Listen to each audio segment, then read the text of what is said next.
This activity will help you to teach your child to move their head to the right and to the left. Children are just learning about their body, so we need to help them to learn what they can do. It is important that your child moves their head to the right and to the left, because over time, if your child leaves their head in one position, they will get what we call flat spots.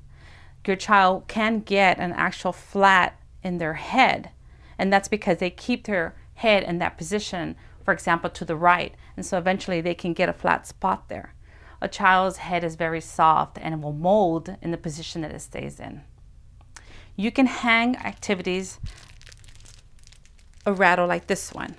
This is actually a mirror and it has a little links, and so you can hang it, for example, in the car seat. One day you put it to the left so that your child, when they want to look at it, will position and look to the left, and then the next day move it to the right, and that way your child will look to the right and keep his head in that position.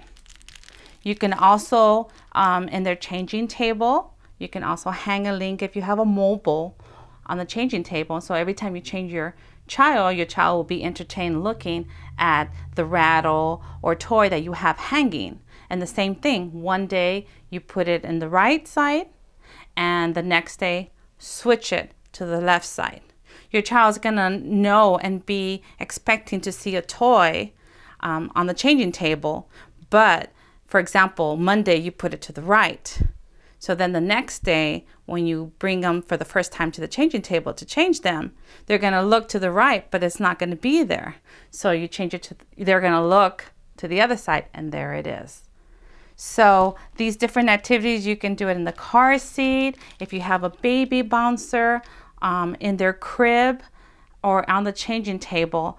And also when you're just sitting down playing with your child, you can slowly move it to the right and to the left, and talk about what you're showing them, the Brattle, and look at the ball on the rattle, and bring it close so they can see 8 to 12 inches, and help your child using hand over hand to reach, to touch, and feel the rattle. This makes it more interesting, and this will help your child to learn about what they can do with their head and the movement that they can do.